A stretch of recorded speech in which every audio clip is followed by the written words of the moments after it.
on to this. We're going to talk about. Going to talk about. I'm going to try to talk about. He's in an ornery mood, this podcast.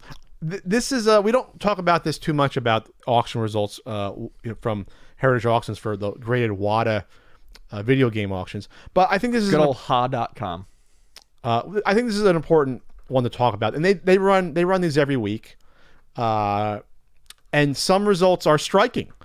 So you go to Heritage Auctions, you get to sign up to see every past sales item result. And the other reason we're talking about this is because in February, the Nintendo PlayStation prototype is going to be for auction on Heritage Auctions.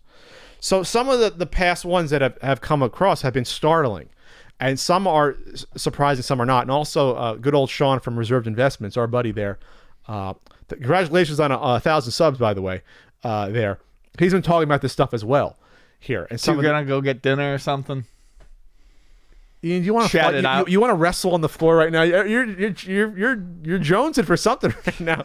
So I want to go over some of these. I'm feeling spunky. This is like Ian 2015 from the podcast. Anyway, so the most startling ones, we'll go from top to bottom here. Some of these ones: a Mega Man first release sealed. And by the way, these are the Carolina collection, which I know you love that being touted as a Carolina collection. Stop naming your collections. These are the games that Dane Anderson, when he sold Nintendo Age, sold to the guy who bought who owns GoCollect.com, who purchased the games and the website. Does he live in the Carolinas? I don't know, but originally they were Danes in the Carolinas. I don't know. Dane was in the Carolinas. Yes, he's in the Carolinas, so it's a Carolina collection. All right. So is Rue, by the way. Good old Rue. So this includes remember, this is not what the seller's all getting. The Descena collection. This is a 20% markup because it's Heritage Auctions. So the seller isn't getting all this. They're getting 80% of this value. So the biggest one in the past few months was in November, Mega Man sealed went for $75,000. 75 grand. And the reason that this is the first release, because I didn't realize this. These people are finding all these little first release, little minor things in order to pump the market. I didn't know that in the first box release it said Dr. Wright instead of Dr. Wall on the back. They made a mistake. So now there's like 3 or 4 of these that they've brought out. There's like, there's a first Mike Tyson's Punch Out slightly different. Rad Racer first box has different pictures. They're trying to find as many of these little differences as possible in order to create these first edition to maximize the lettuce harvest. The lettuce harvest, yes. Donkey Kong 3 seal went for $28,800. That's insane. That's a lot of smackaroos. Well, the Mega Man for $75,000 is insane. We'll get into that. The reasonable one out of all these was the NWC graded that went for $26,400. That's not super inflated over past sales versus these other ones. Bubble Bobble 2 sealed went for $19,200. Legend of Zelda Rev A sealed. There's $19,200. Super Mario Brothers seal went for $19,200. Panic Restaurant $16,800. Mario Brothers $15,400. A Contra sealed went for $14,400. My God. Okay. And so forth. And then a couple of loose Steam events went for 11.7 or 10.5. So not much over, a regular cart price there. So it's interesting to see some of these get priced down there. But the bottom line is that obviously these are hyperinflated, some of these prices here versus even 2 years ago. 2 years ago, I don't imagine a sealed Contra going for over $1,000. Even that might even be high from a few years ago. I mean, these aren't games that are graded or not graded. I mean, I was just saying graded. I mean, not graded. I mean, the VGA stuff wasn't super hyperinflated like even these prices were. Sure. This is from the influx of obviously the comic book money getting into here and doing it. But what's surprising here is that when you go to the bottom of the list, you have a lot of games not selling for that much that I would think would. If you go to like all the way down, you see stuff where you have sellers probably taking even a minor loss in there. A sealed Caltron 6-in-1, only $552 on there. That to me is sort of shocking to see that. People were like, Caroline, no. Nope.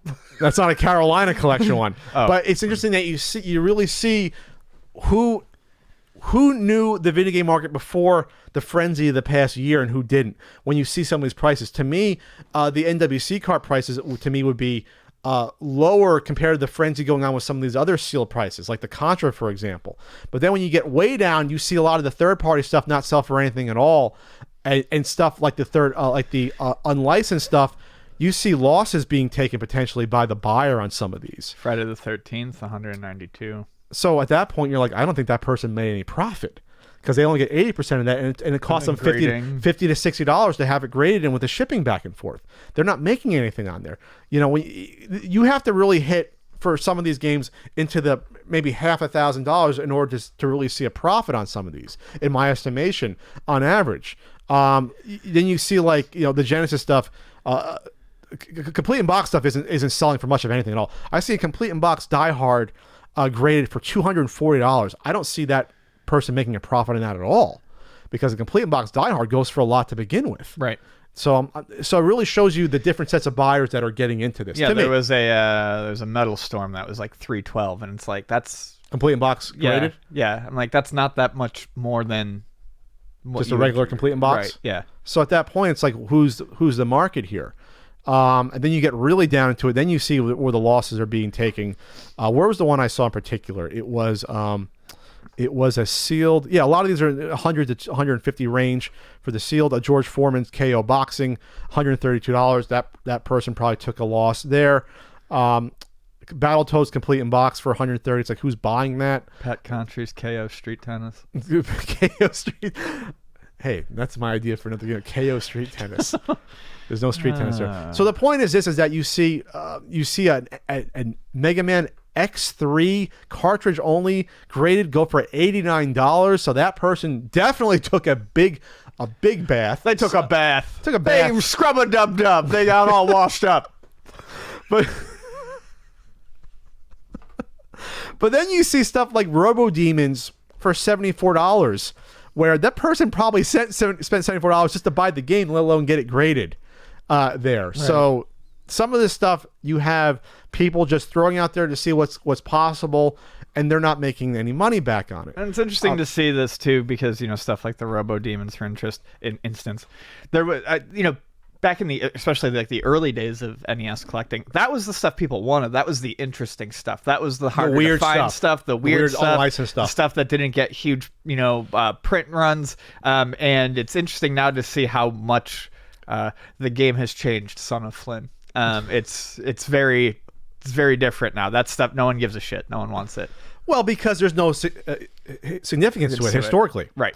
So this is what's interesting about this. You want to hear something funny, Ian? I always want to hear something funny. Hit me with the jokes. So the graded sealed WATA game of Silent Assault went for only $67. It's more money to buy it sealed on eBay right now at $140. It just shows you the different markets. Weird. And how... Yeah, it's right. It's just a completely different thing. People that are going on Heritage Auctions, they want, I hear Super Mario Brothers is going to be the game of the future. It's going to be Action Comics. What is this Silent Assault thing? Even though Silent Assault is a hell of a lot harder to find than a Super Mario Brothers, they don't care, because they're wrongly or rightly, they're buying into the narrative of, we're going to follow the trends of what we think it's going to be for comics for video games. Right. And they could be correct, but it's just interesting that someone took a bath on that. And then like other stuff like that people aren't aware of, like, a Shadow Dancer goes for $65 graded. You know, it's just interesting to see this happen in front of my eyes. You see people that 2 years ago didn't know video game collecting was a thing to care about, and all of a sudden they're pumping this money in. Sean, who I'm going to have mimosa brunch with, said the saying is, collectors aren't made, they're born. And that goes to show you happening here, where if you didn't know about it, and all of a sudden you're just following the trends, you're just going off of what people are basically telling you was going to be the hot thing. Yeah. So you don't care about the Silent Assault. A collector like me, big, that's really interesting because I was with it 20 years ago and I saw that this is a weird game.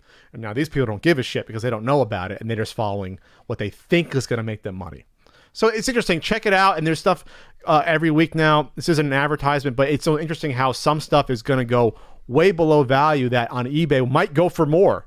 Hell, maybe you can go on WATA, and I'm not endorsing this, but you can probably buy that Silent Assault for $67 and you'll get more for it on eBay. Someone will buy it on eBay for more money. I'm not saying you'd be able to make a huge profit, but some of this stuff is happening out here. They're pulling this stuff. The amount of sealed games year after year is going to be so small that isn't graded that everyone's gonna be pulling the stuff off, but it might not be the best gamble. Like sticky bread, just or this monkey bread, just pulling the cinnamony delicious hunks. The sticky hand from the 25-cent machine. It may not be in your best interest to get this shit graded. You may not make a profit on it. We've been talking about that, especially for newer games, which I think is insane to get the newer games graded. I think it's absolutely nuts to do that. But we'll see. Maybe I'll start bidding on Heritage Auctions. Maybe they like this video because now you're gonna look at too. Maybe get some deals and some stuff. I don't know. God, I am just washed over with existential dread. About what? About us pointing people towards Heritage Auctions? No, just all of this. Just I can't imagine what it's going to be at Comic-Con this year. Because last year was a little goofy.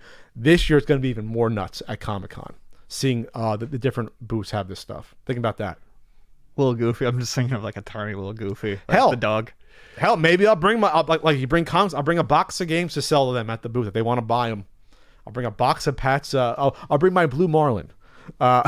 He has graded before Ian can get all right. I mean, it sounded like you were about to fucking pause the podcast and try to make a deal right then and there. Hey, I need some cash this year. I'm not gonna make. I need to get some cash this year. I got some stuff in the works I can talk about.